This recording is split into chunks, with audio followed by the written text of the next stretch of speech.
Sudah setahun berlalu sejak Presiden Prabowo memegang kendali dan arah Indonesia mulai terasa berbeda. Sesuatu yang dulu dianggap mustahil perlahan jadi nyata. Modernisasi pertahanan bukan lagi jargon di atas kertas, tapi sebuah gerakan besar yang sedang berjalan. Namun, ini bukan sekedar soal membeli jet tempur atau kapal perang baru. Ini soal membangun kembali pondasi kekuatan militer bangsa, mengubah cara berpikir, memperbarui strategi, dan menanamkan teknologi dalam setiap lini pertahanan. Indonesia sedang melangkah ke era baru militer modern, di mana kemandirian dan inovasi menjadi tameng utama. Dan semua ini terjadi di tengah dunia yang semakin bergejolak. Laut China Selatan memanas, Indo-Pasifik menegang, dan batas antara diplomasi dan kekuatan semakin kabur. Jadi pertanyaannya sekarang bukan lagi kapan modernisasi dimulai, tapi seberapa siap TNI menghadapi babak baru ini.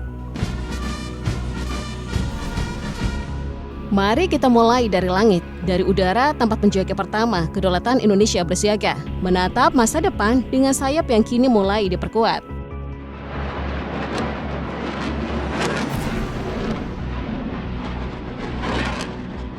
Setelah sekian lama bergantung pada armada lawas, kini TNI Angkatan Udara akhirnya bersiap memiliki gigi yang sesungguhnya. Dan langkah pertama mengejutkan datang, bukan dari barat, melainkan dari timur, China. Pemerintah berencana mengakuisisi jet tempur Chengdu J-10BD, versi terbaru dari keluarga J-10 yang dikenal cepat dan mematikan. Ini bukan isu kosong. Menteri Keuangan Purbaya Yudi Sadewa sudah memberi lampu hijau untuk proyek besar tersebut. Tapi sudah disetujui, jadi harusnya sudah siap semua untuk yang sebelum. Tapi saya nggak tahu ini baru lagi apa enggak. J-10BD punya kemampuan yang menonjol.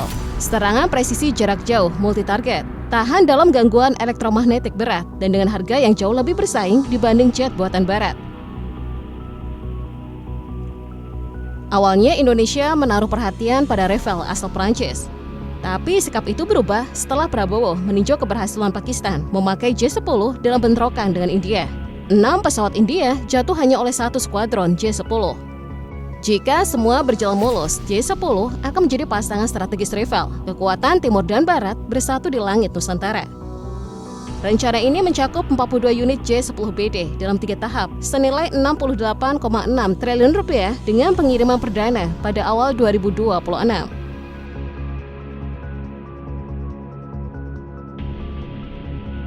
Tetapi Rafale tetap menjadi kebanggaan utama. Jet generasi 4.5 ini dibeli dalam varian F4, lengkap dengan radar AESA, sistem perang elektronik canggih, dan kemampuan jaringan tempur modern. Rafale bukan sekedar penyerang udara, melainkan pusat kendali udara Indonesia. Belum selesai di situ, Indonesia juga menekan kontrak 10 miliar US dollar dengan Turki untuk 48 unit jet tempur KAAN. Proyek ini mencakup produksi bersama selama 10 tahun dan pembangunan industri pertahanan baru di dalam negeri. Alasannya jelas, KAAN adalah jet generasi kelima, berteknologi siluman, mampu melesat Mach 1,8, 2.200 km per jam, dan nyaris mustahil terdeteksi radar. Menutup daftar hadir F-15EX Eagle II dari Amerika Serikat. Hasil kerjasama dan Boeing. Pembelian 24 unit telah disepakati sejak Agustus 2023. Varian ini paling modern dari keluarga F-15, tangguh di segala cuaca, dan mampu membawa persenjataan jauh lebih banyak. Kini langit Indonesia akan dijaga oleh 3 kekuatan besar dunia, J-10 dari timur, Rafale dari barat, dan F-15EX dari Amerika. 3 generasi, 3 filosofi, 1 tujuan, mengembalikan supremasi udara Indonesia. Sementara langit diperkuat dengan armada baru, di darat Indonesia juga melangkah cepat dalam modernisasi pertahanan. Wilayah darat adalah benteng terbesar dan paling kompleks sekaligus tulang punggung kekuatan nasional. Tanggal 1 Agustus 2025 menjadi tonggak penting. Untuk pertama kalinya di Asia Tenggara, Indonesia resmi mengoperasikan rudal balistik jarak pendek KAN ITBM 600 buatan Turki. Pesanan sejak 2022 itu kini aktif masuk jajaran persenjataan TNI AD, menandai era baru kekuatan darat Indonesia.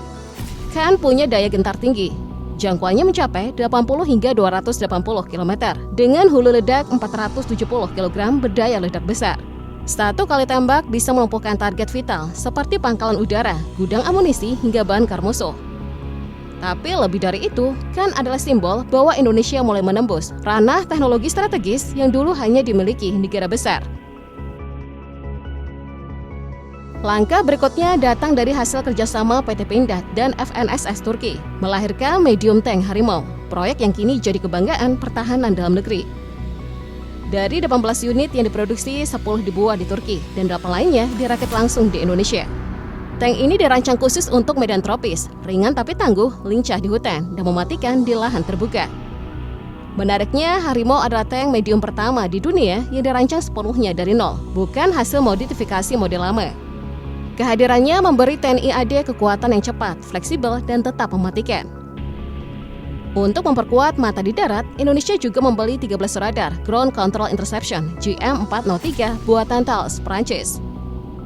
Radar ini mampu mendeteksi ancaman dari jet tempur, rudal, helikopter, hingga drone. GM403 adalah radar pengawasan jarak jauh yang digunakan 19 negara di dunia, dan kini Indonesia bergabung di dalamnya. Radar-radar ini akan ditempatkan di titik penting dari ibu kota Nusantara hingga Papua.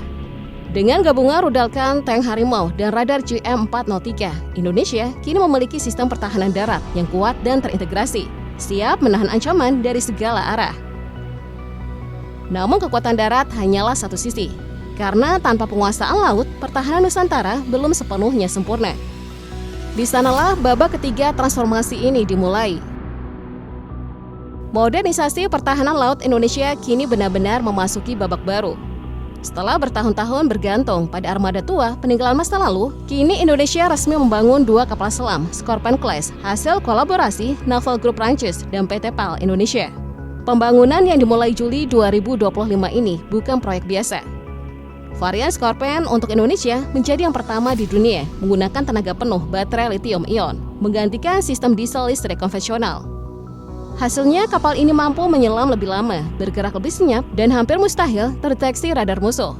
Namun gebrakan terbesar datang dari dalam negeri. PT PAL memperkenalkan KSOT 008, kapal selam tanpa awak pertama buatan Indonesia. Diperkenalkan saat HUT ke-80 TNI di Monas, kapal ini dirancang untuk misi pengintaian laut dalam, patroli jarak jauh, hingga serangan otomatis berbasis kecerdasan buatan. Dengan kemunculan KSOT 008, Indonesia resmi melangkah ke era robotik maritim, sebuah lompatan besar dalam sejarah pertahanan Laut Asia Tenggara. Selanjutnya, pada September 2025, Indonesia menyambut KRI Brawijaya 320, fregat tempur terbesar di kawasan ini, dengan kemampuan perang 4 dimensi. Dilengkapi meriam 127 mm, rudal anti udara, anti kapal, dan anti kapal selam. Kapal ini menjadi simbol baru supremasi laut Indonesia. Tak lama lagi, KRI Prabu Siliwangi, fregat modern kedua buatan Fincantieri Italia, juga siap memperkuat armada nasional. Bersama Brawijaya, keduanya akan menjadi tulang punggung kekuatan strategis di wilayah Laut Tengah Indonesia. Untuk memperkuat pengawasan di Laut Natuna, Indonesia kini mengoperasikan drone tempur ANKS buatan Turki, menggantikan CH-4 asal China. Drone ini mampu terbang 33 jam non-stop dengan kecepatan 163 km per jam, menjalankan misi pengintaian jarak jauh, sekaligus meluncurkan rudal presisi tinggi. Dengan semua ini, samudera di sekitar Nusantara bukan lagi garis batas, melainkan perisai baru, tempat di mana kekuatan laut Indonesia kini benar-benar siap menjaga kedaulatannya.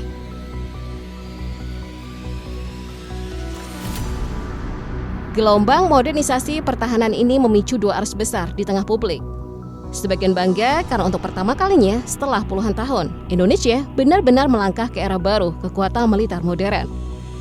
Dari jet siluman, rudal balistik hingga kapal selam bertenaga lithium-ion, semuanya menjadi bukti nyata bahwa pemerintah serius membangun pertahanan sejajar dengan negara besar di kawasan.